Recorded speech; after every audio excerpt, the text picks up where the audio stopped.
Okay, so remember like in September when I told you my plans for October, November, December? Whew. If you do remember that video, you are probably wondering where the heck did I go, because like I disappeared for November. I took that month off from making videos. I made a video and I made 2 shorts at the beginning of December, and then I fell off the face of the planet. So let me explain where I've been and what's been happening.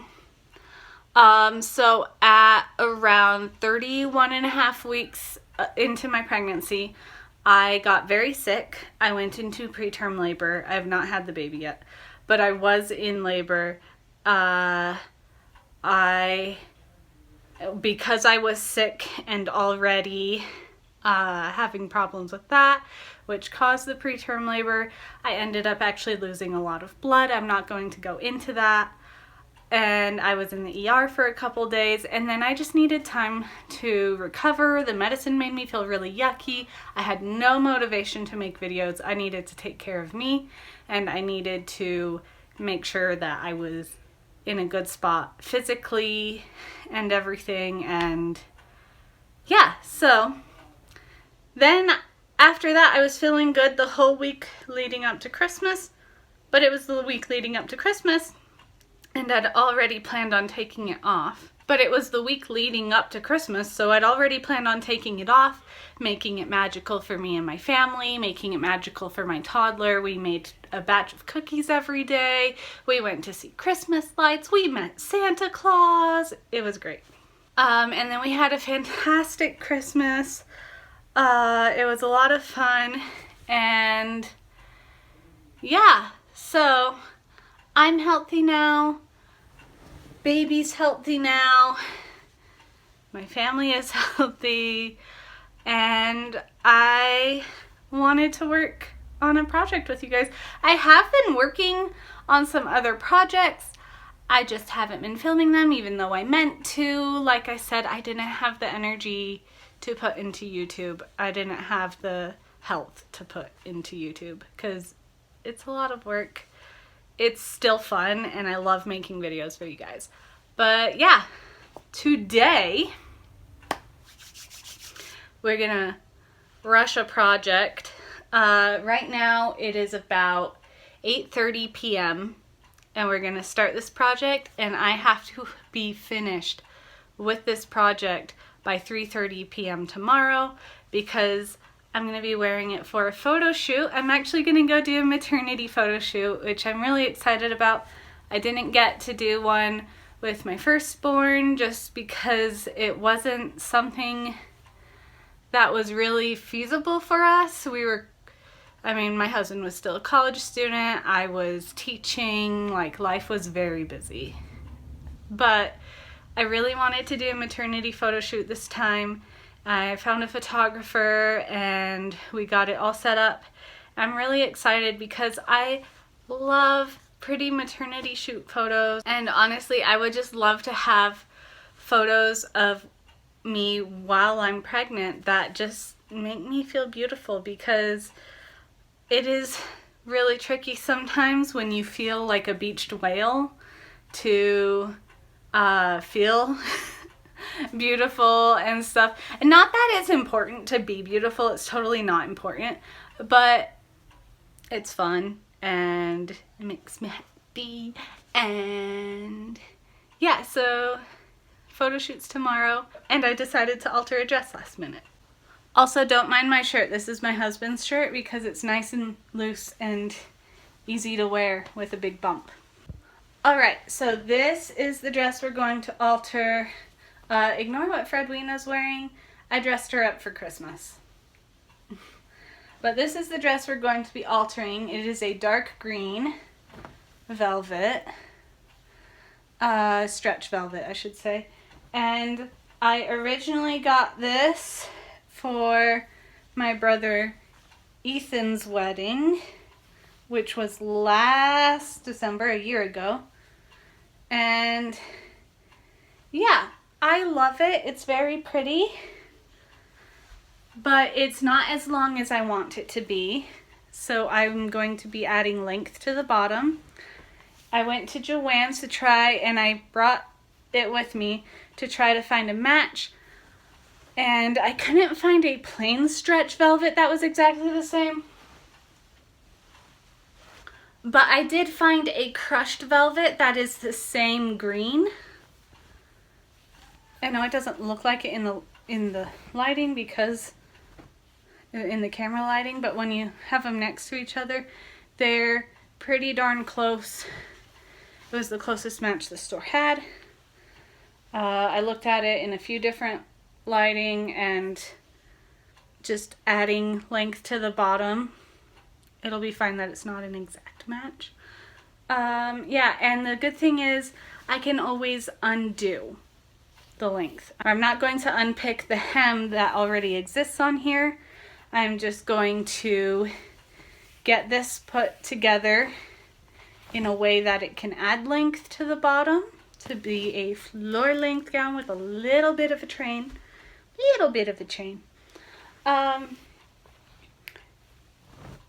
But after the photo shoot, I should be able to just take my seam ripper and take it all right off. The other alteration I'm going to do to this dress will be permanent, and it is the neckline. After I get the train all figured out, because that's the more important part, I am going to take this neckline down because it's basically a turtleneck on, like a half turtleneck on me, and like that's fine for some looks, but the way the dress sits on me, where the waist ends up right underneath the bust, like the waistline of the dress where the seam is between the top and the skirt sits right under my bust, and so it feels bulky. It feels like a lot of fabric. So I'm going to try and take that down into a bit of a V to about right here. We're not doing anything drastic, just gonna, show a little collarbone because why not? So that's the goal. To start with, I need to start cutting this, and I'm going to use my cutting mat, and I got a rotary cutter last week. So we're going to use that. A rotary cutter that actually works. I had a rotary cutter that didn't work. Now I have one that works.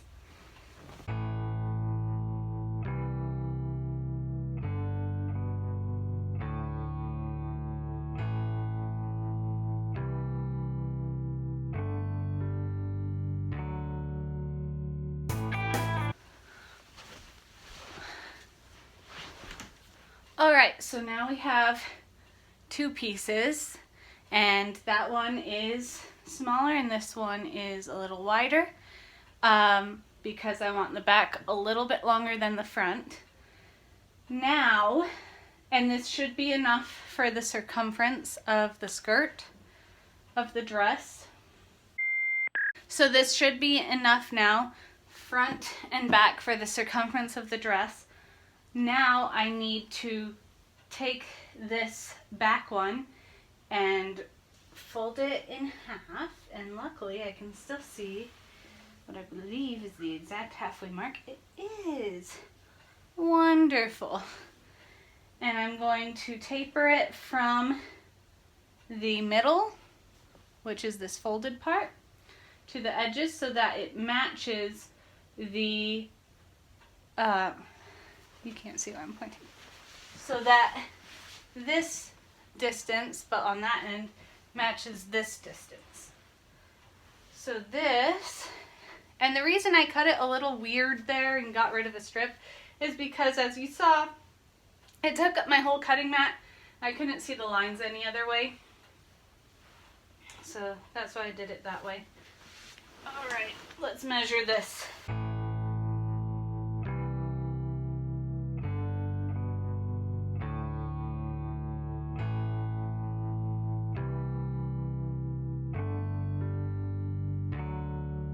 Alright, just gonna take my rotary cutter, expose the blade. And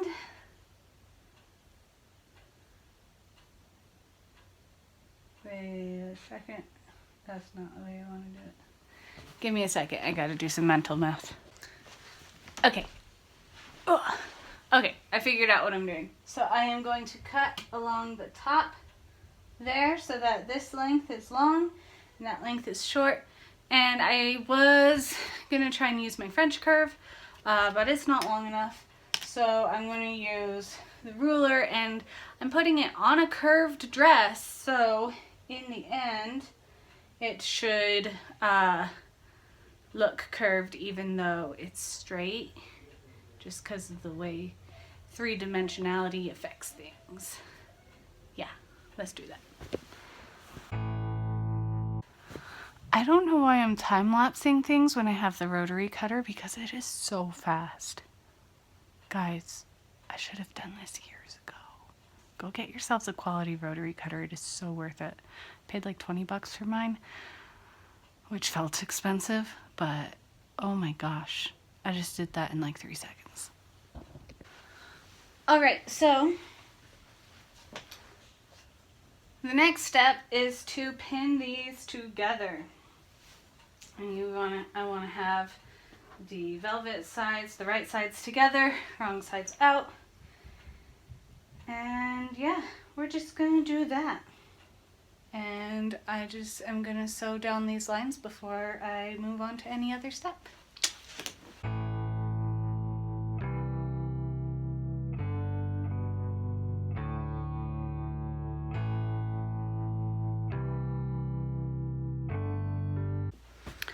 All right, the next step is taking this circle I just made, finding that center back where it is the lowest. Also, I did go through and smooth out that curve so it's less of a jagged edge in the back. I smoothed it, but I'm going to find the center and pin that to the center back here. I'm starting with that because the center back on the dress has a seam. And then I will figure out the rest from there. This will probably end up being a lot of doing and redoing, and yeah, to try and get it all right.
Okay, I want to clarify what I was just doing there with the chalk line and the pins down the skirt.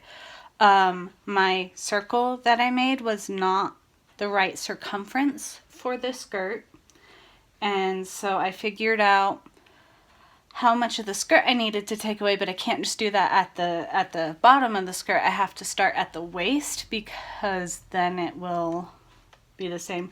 I did change my stitch length to 3mm, so it'll be a lot easier to undo after, because I don't want to permanently change the dress for the train just for the photo shoot for tomorrow. But now, this was all the extra, and I got it in the center back following that seam. So you can see that was quite a bit of extra folded over. But now if I pull this, and I'm just going to, that'll be thick. If I was permanently changing this, I would cut away all the excess. And now the circle fits, and I can sew around the circle. Let's do that.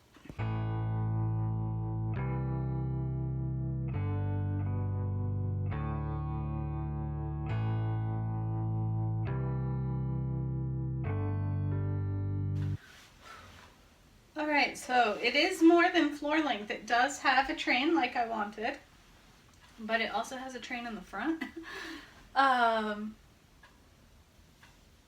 So ideally, I might trim away some of that, but I'm not sure how to measure where to trim. It's really confusing because the skirt is a circular skirt. The skirt of the dress is circular. As you can see, if I pull this out, and you can see where the difference in the velvet versus the crushed velvet is. And yeah, I'm still wearing my pants underneath. But once it's down, I think it's really pretty.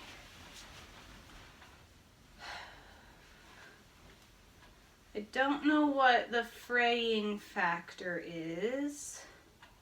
It doesn't feel like it's really fraying, so I'm not gonna worry about rolling a hem onto it, since it is a piece that I will take off of the normal dress. And the normal dress is pretty long, but it didn't have that ethereal kind of vibe that I wanted, that the longer version brings. But yeah, as you can see, the waist, I'm high-waisted already, and then being pregnant just makes it so this is where my waist is, where my bust is. Yeah. So I think I'll sleep on whether or not to trim the front a little bit more. As far as, let me turn the camera up. As far as bringing down this neckline, I want it right, I want the center right here at the top of where I put that. So where the white bead is where I want the center of the neckline to come down. And then I'm going to base it. So I'm just going to bring this neckline down like that. To do that, instead of cutting this and then trying to figure it out from there, I'll take some sturdier fabric and make a V shape based on where I need it. I'll actually measure one side, fold it over, and use it for the other side. Then I'm going to sew it right on top, and then cut, and then flip, and then top stitch. And that should contain it.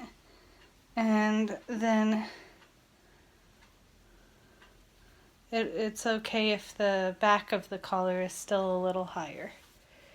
So that's the plan.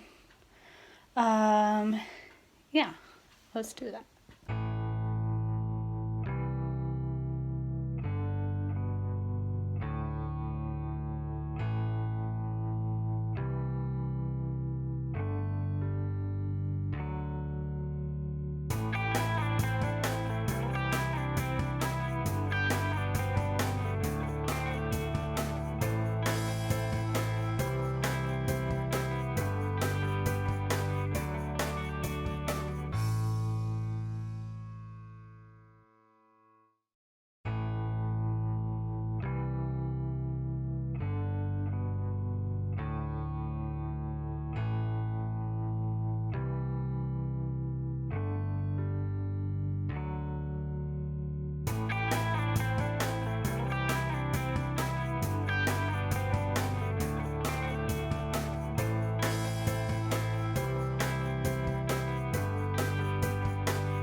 Alright, so I have the collar pinned.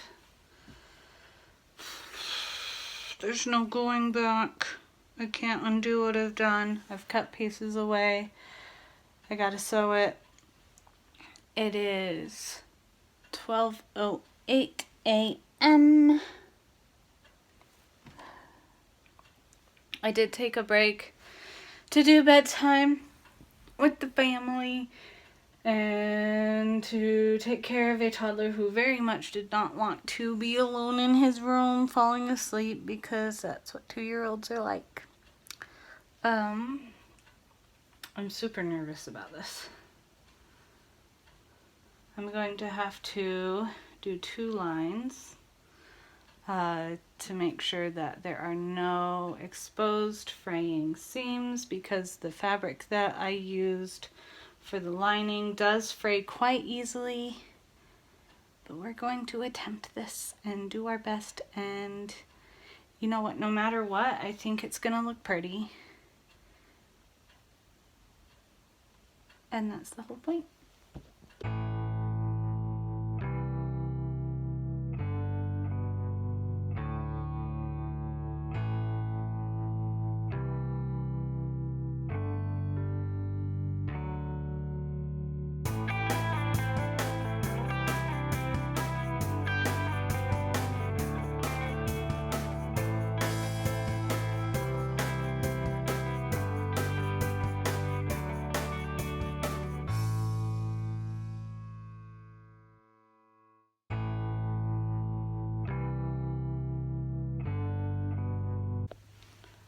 Alright, it is almost 12:30. Here's the inside of the collar. Pretty much all contained. Nothing, no fraying edges. Let's see. I wish I hadn't cut that as far as I had, because then I could have tucked it in under there. But on both sides it's like that, and that's just the back collar bent down so that it's all uniform. And I did a zigzag stitch. Specifically, I did one that's multiple stitches per zigzag, so that it's still nice and stretchy, so I can get this over my head. Let's put it on and see how it looks.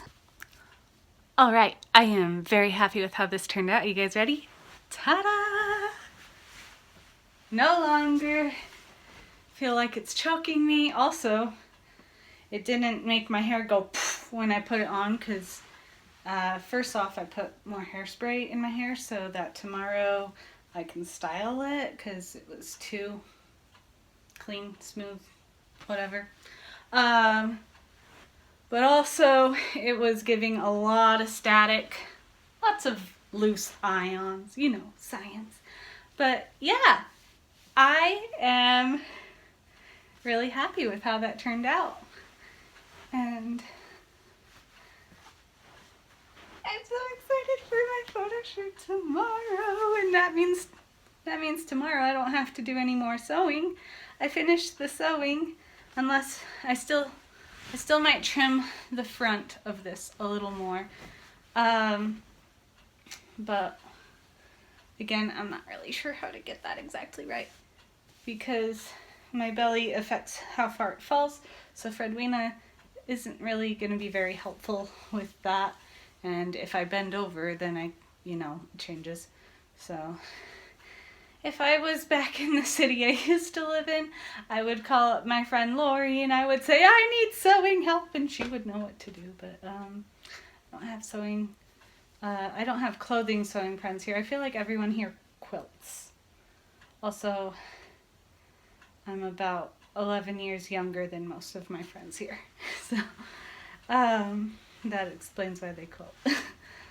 Anyways, I'm so happy with how this turned out, and yeah. If I have some of the photos back by the time I post this video, I will include some of them. For me, today is Tuesday, and I usually post on Mondays, but I don't know the photographer very well, so I don't know how fast she's gonna get pictures back, but yep, these will be very pretty wintry maternity photo shoots. And I am 34 weeks right now. And honestly, I'm at the point in this pregnancy where I'm just like, I want it to be done. I'm 34 and a half weeks, I should say. Okay. If you like this video, be sure to give it a thumbs up. If you want to see more videos like this, be sure to subscribe and ring the bell so you know when I upload. I upload most Mondays, but things have been a little crazy lately. And yeah, it's a lot of fun. Don't forget to stay creative. Thanks for watching. Bye.